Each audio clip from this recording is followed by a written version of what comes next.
I'm not ready, I murmured to myself, standing outside courtroom 4B, hands trembling around the letter Micah had slipped under my door the night before. Behind the heavy wooden panels, voices echoed, strangers discussing our lives like items on a legal agenda. My life. His life. Our story. Reduced to paperwork and argument. My legs didn't want to move. But I knew they had to. Because the moment that door opened again, my son would be asked to choose between the woman who brought him into the world and the one who stayed to raise him in it. 17 years ago, I couldn't have imagined this moment. All I knew then was the sound that led me to him. It was a bitter January night in Eugene. The streets shimmered with wet pavement, and a damp fog clung to the corners of aging buildings. I'd just finished marking a stack of student essays and was heading home. The hallway was still. Too quiet for a Thursday. Then I heard it, faint, almost imperceptible. A whimper, wrapped in ragged breath. I followed it without thinking. Tucked in the shadows near the emergency stairwell was a basket. Not a carrier. Not a bag. Just a worn, woven basket bundled in an oversized coat, edges soaked from melting snow. My heart started racing before my thoughts caught up. I knelt slowly, cautiously. And there he was. So small. Just days old. Wrapped in a standard hospital blanket, face blotchy with dried tears. His lips parted silently, no sound now, only the soft gasp of air from a throat already hoarse. Someone had left him here, not to be abandoned, but to be found. To be saved. There was a crumpled slip of paper tucked beside him. I'll never forget the hurried, uneven script. 5 words. Please take care of him. I dialed 911 and held him tight against me while we waited. I didn't realize it then, but I was already creating space for him in my life. At the hospital, they ran every test, every protocol. No reports filed, no ID, no security footage, no one stepping forward. The nurses called him Baby January.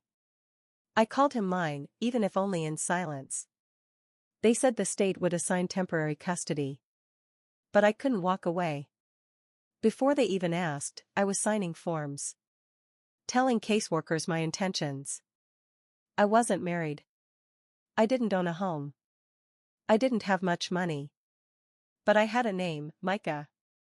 And I had love, the kind I didn't know I still had to give until his tiny fingers curled around mine. The system made me prove myself. Home evaluations. Psychological screenings. Financial forms. They asked if I understood what I was giving up. I wanted to ask, what life do you think I had before him? Micah came home that March. He didn't cry his first night. Just stared up at the ceiling like he was waiting for a voice he hadn't heard in days. I held him through the dawn, whispering stories about constellations and new beginnings. I was 31. He was barely 3 weeks old. And somehow, we rescued each other. We lived in a tiny one-bedroom above a used bookstore. Thin walls. Drafty windows. But there was warmth, in laughter, in bedtime songs, in the scent of cocoa and peanut butter on long Tuesdays. I clipped coupons.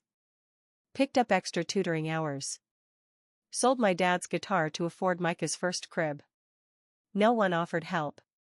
Most didn't understand why a single woman, without a clear plan or any experience, would take in a baby left beside a stairwell. But they hadn't heard that cry. They hadn't felt what I felt holding him. 17 winters came and went, just the two of us. A teacher and a boy who loved to draw. We didn't have a fireplace, so Micah painted one and taped it to the wall. We didn't take vacations, but we had a corkboard map with library postcards pinned like dreams. Every January 12th, I'd whisper, "This is the day I found you." He never asked about the mother who birthed him. Maybe he didn't feel the need. Maybe he already knew who she was. But now, someone else had come forward. A woman with pearl earrings and legal documents. DNA results and a team of attorneys. And in 17 minutes, she could undo 17 years. Outside that courtroom, I inhaled deeply and shut my eyes. I had raised him with every ounce of what I had. Nursed him through fevers. Hand-stitched every Halloween costume. Wept behind the steering wheel the first time he said he hated me. And I would do it all again. But, what if love wasn't enough? The first time Micah called me Mama, he was barely a year old. We were sitting on the faded rug in our living room, building a tower of alphabet blocks. He didn't understand the word, not really. But he looked up, touched my face with a sticky hand, and said it like he'd always known it belonged to me. Mama. I locked myself in the bathroom and cried into a hand towel until my ribs ached, not from sadness, but from the overwhelming, aching joy of being chosen. Chosen without hesitation. Raising Micah was never easy. There were nights I held him upright for hours while winter coughs rattled his tiny chest. Mornings when I left him in tears at daycare to make my 7:30 a.m. lecture. Afternoons when he'd fall asleep under my desk while I graded essays under the glow of a desk lamp. I was always tired. But never sorry. We created our own rhythm. Tuesday nights meant grilled cheese and tomato soup. Saturday mornings belonged to the library. He'd sit cross-legged in the children's section, sketching animals with crayon-smeared fingers. Whispering stories to himself, characters spun from color and imagination. When he was 6, he won the elementary school art contest with a drawing of a dragon reading a bedtime story to a frightened little knight. I still have it taped inside my closet door. Money was always tight. I drove an old Toyota that coughed up hills and only gave off heat when the radio refused to work. We lived off coupons, bought winter coats from thrift stores, and made birthday cakes from boxed mix and borrowed frosting. But Micah never once complained. Not once. He wore his hand-me-downs with confidence. And when other kids teased him at school, he'd shrug and say, "It's fine. My mom says Real Knights don't need shiny armor." I never knew where that strength came from. Maybe it was something in me, the part one didn't know was still fighting too. I was always honest with him. When he was 8, I told him he was adopted. Not because he asked, but because he had the right to know. We were sitting on a splintered park bench near our apartment, watching ducks gather under the old footbridge. I told him he'd been left behind like a riddle I was meant to solve. That his birth mother couldn't raise him, but that didn't mean he wasn't loved. And then I told him the truth that mattered most. From the moment I saw him, he became the center of my world. He didn't respond right away. Just reached out, squeezed my fingers, and said, "I still pick you." When Micah turned 10, he started spending more time in the attic. I'd climb the stairs and find him smeared in charcoal dust, lost in piles of sketchbooks. His drawings changed. Less fantasy, more people, strangers on buses, faces at coffee shops, a self-portrait with closed eyes and pressed lips. He was changing. So was the silence between us. But it wasn't cold. Just quiet in the way boys get when they're building space inside themselves. High school rolled in like a tide. Bigger shoes, tougher questions, harder mornings. He fell in love with oil paints. Fell out with some friends. Won awards. Lost sleep. One night, eating reheated leftovers, he told me he wanted to go to art school in Portland, to be in a city that felt loud and alive, full of color and possibility. I smiled and said he was already a masterpiece in progress. But inside, I felt the soft ache all mothers know. The one where love means learning to loosen your grip. 17 winters came and went like brushstrokes. Blended, layered, beautiful in the way only time knows how to paint. Every year, on the day I found him, we had our tradition, cocoa, candlelight, and the retelling. I'd share the story of the cry I followed into the shadows that night, and how it led me to him. He always listened. Never interrupted, never rolled his eyes. Until this year. This January, he came home late. Said he had to stay after school. Barely touched his cocoa. Didn't light the candle. When I reminded him, he just nodded and went to bed. No smile. No story. The next morning, I found a note on the kitchen table. His handwriting. I love you. Please don't hate me for wanting to know where I came from.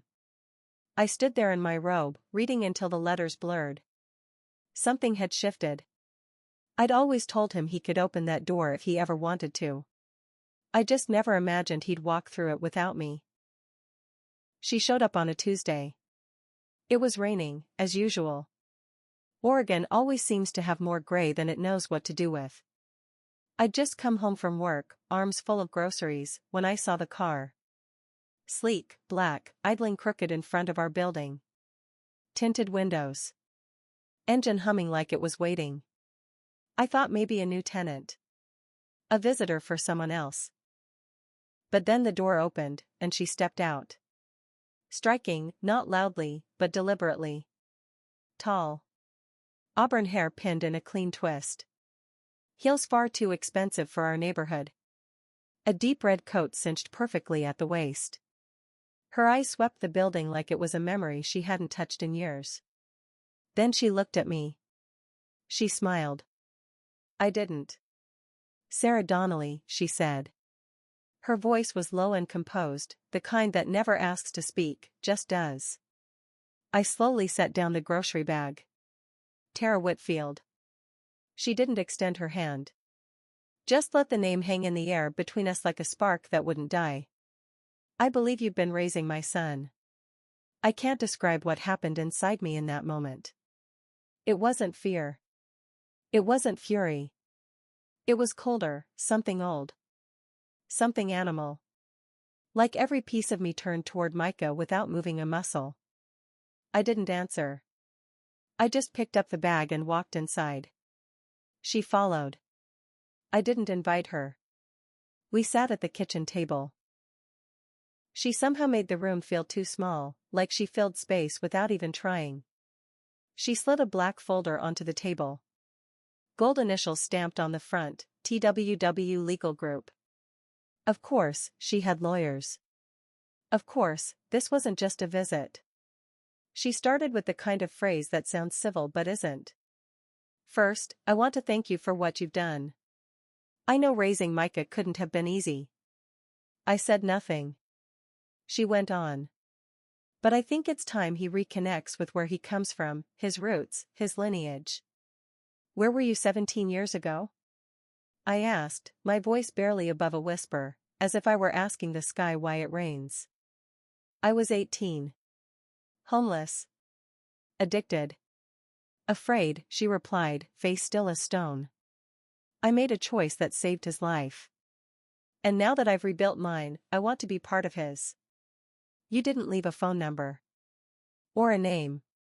Just a note. Like you were passing off a mess for someone else to clean up. She leaned in slightly.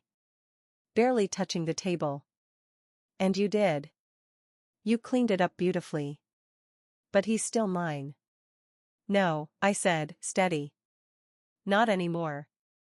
That's when she showed her card. She slid a document toward me. DNA test. A perfect match. I didn't need to read it. I already knew. It was in the way she said mine. She left shortly after. Told me she'd give Micah some time. Said they'd already spoken. That he reached out a few weeks earlier. Quietly. That he hadn't told me because he didn't want to cause pain. He was right. After she left, I walked into his room. He wasn't home.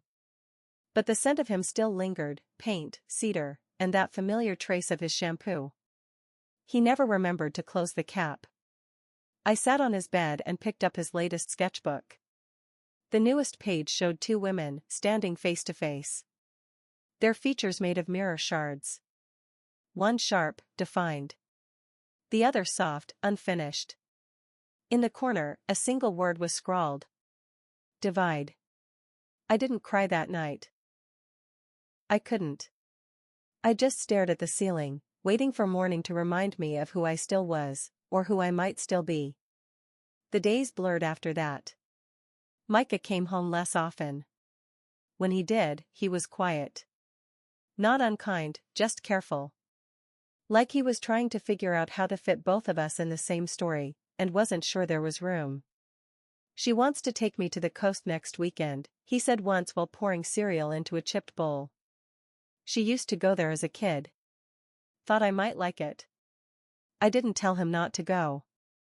I just nodded and wiped the counter again, though it was already spotless. Another night, he came home with an old photo, Tara at 20, holding a guitar, sitting barefoot on a beach towel. Her eyes wild, her cheeks flushed from the sun. I've got her nose, he murmured, more to himself than to me. I smiled, but what I wanted to say was, no. You don't. You've got your own.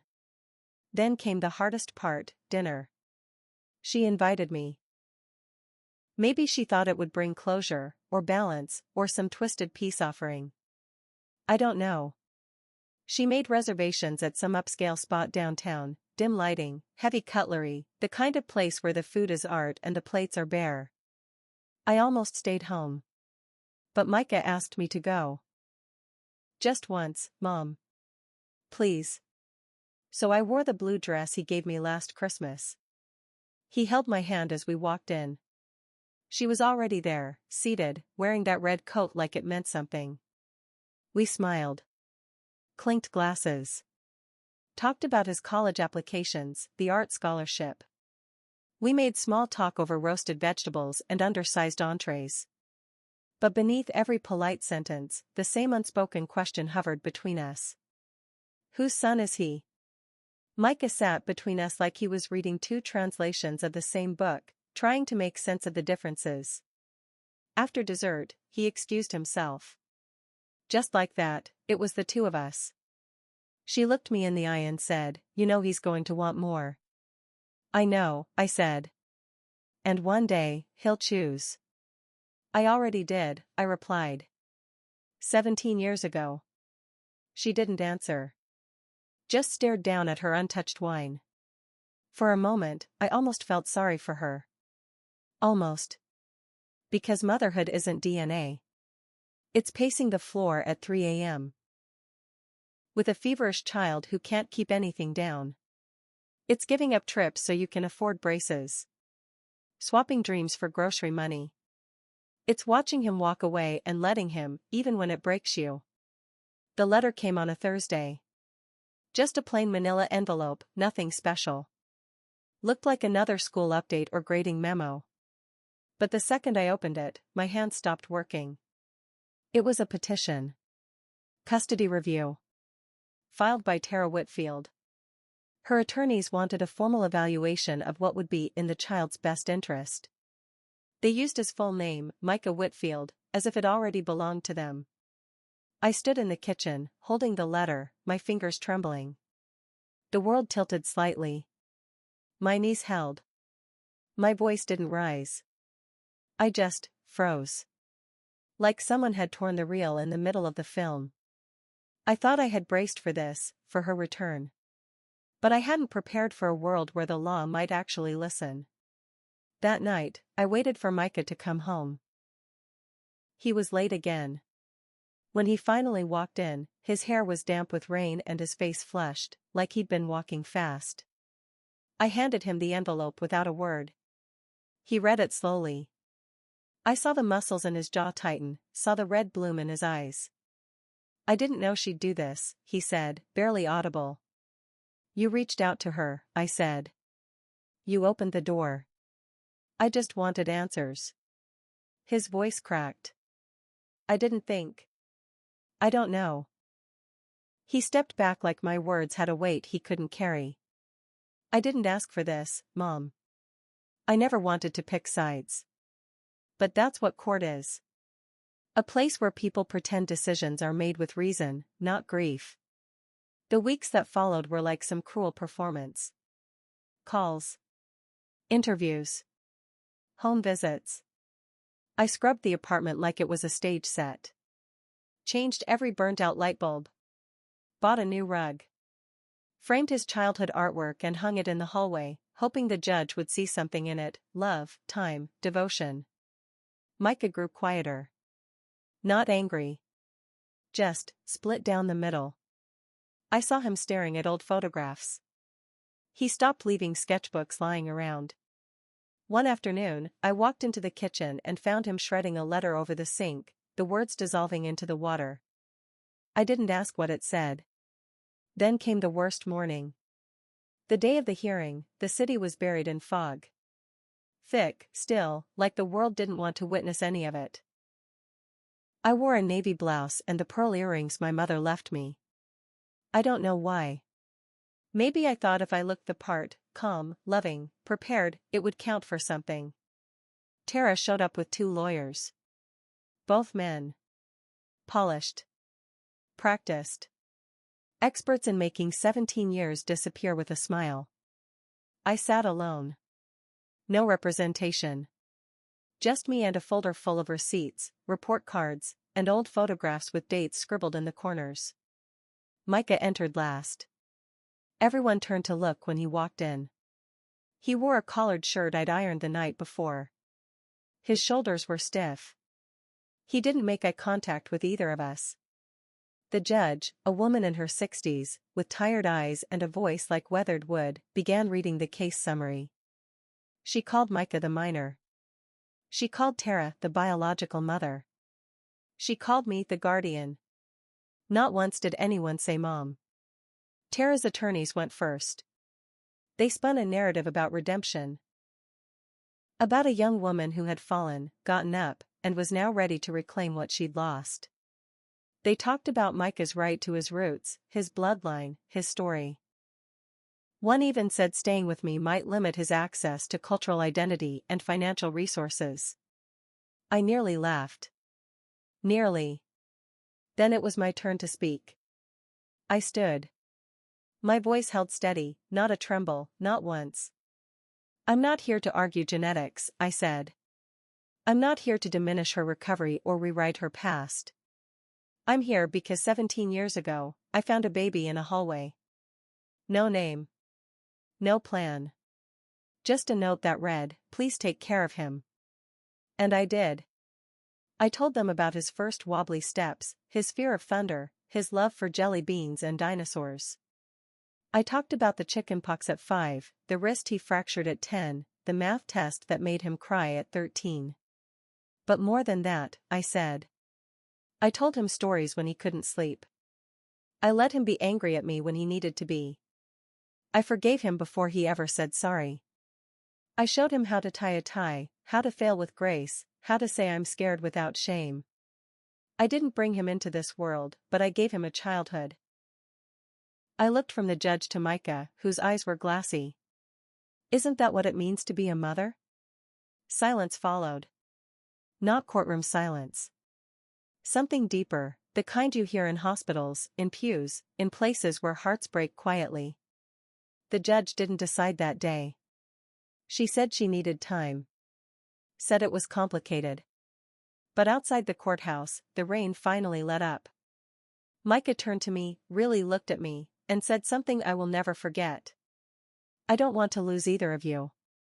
But if I have to choose, I choose the one who never left. And just like that, the fear cracked. Not gone, but split enough for the light to find a way in. After the hearing, something shifted between us. Not like a door slamming shut or swinging open, more like mist slowly lifting from a lake, revealing what was already there. Micah didn't move back right away. He said he needed time. Time to figure out what it all meant. I understood. Or tried to. Tara didn't challenge the ruling. Not openly. The judge granted joint contact, with me as his primary guardian. But by then, Micah had already chosen. He stayed. Not because I begged him to. Not because he felt trapped. But because in the end, love isn't about where you come from. It's about who shows up. The first time he came home for dinner after the ruling, I almost didn't recognize him. Taller. Leaner. Older somehow. He hugged me in the hallway longer than usual. When we pulled apart, there were tears in our eyes. We didn't mention them. We just ate. He told me Tara had offered to help with college. That she wanted to visit sometimes, once a month, maybe less. That she understood now. Being a mother isn't just about biology. It's about the space between birthdays. The skinned knees. The silent drives home after hard days. It's about all the invisible things no one claps for. She said she's proud of you, he told me once while we were folding laundry. Proud of you for raising me. I didn't know what to say. So I just nodded and handed him another towel. Life settled into a rhythm again. Quieter this time. He applied to that art school in Portland, and got in. Full scholarship. He showed me the letter on a gray Tuesday, and I cried so hard I had to sit down on the kitchen floor. He sat beside me, just like when he was little, curling into my lap and tucking his head under my chin. The day he left for college, the apartment felt like it had grown. Too much space. Too much air. I stood in his room for a long time. The walls were bare, the shelves half empty, but the scent of his cologne still hung in the curtains. I didn't cry that day. I smiled. Because he was ready. And so was I.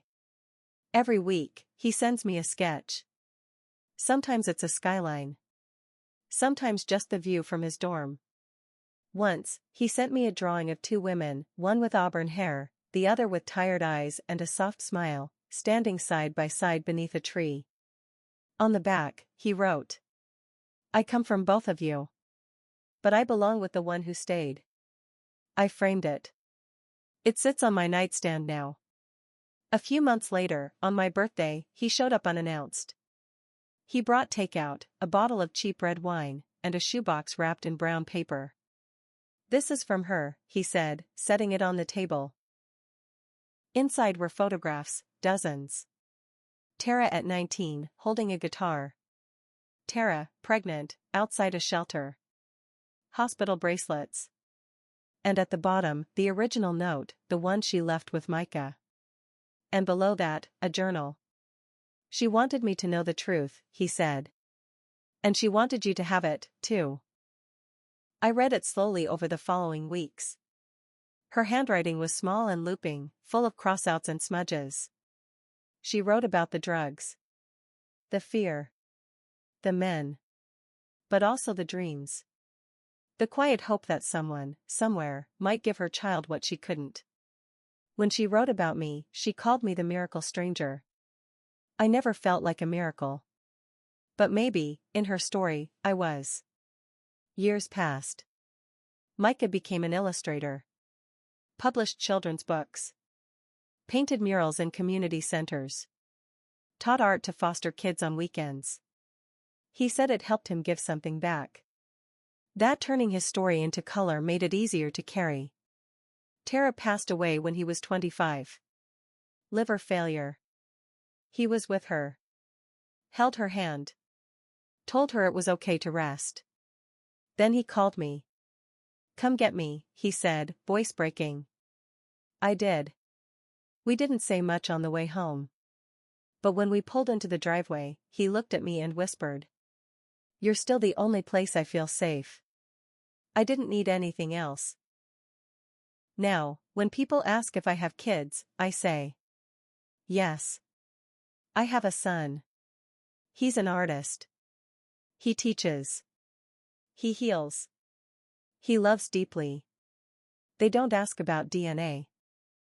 Or court orders. Or bloodlines.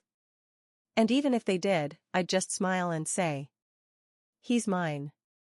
Because love doesn't begin in a womb. It begins in the choosing. And every day, I choose him again.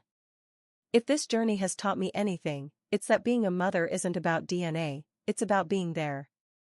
It's defined by the nights you sit by a feverish child, humming lullabies into the silence. And the mornings you rise early to pack lunches, press wrinkled shirts. And remind someone to keep believing in themselves when the world won't. People used to tell me I was brave for taking in a child I didn't bring into the world. But the truth is, I didn't save him. He saved me. He gave my life a kind of purpose I never saw coming. He made me a mother long before I ever claimed the title. And every hard moment, every fear, every quiet ache, was worth it just to hear him say, "You feel like home." Not everyone gets it. Some believe blood is everything. But I've learned something deeper. Love speaks louder. Love is chaotic. Love is choosing to show up, day after day, when no one else does. I didn't need a matching name to be his mom. I just needed to stay.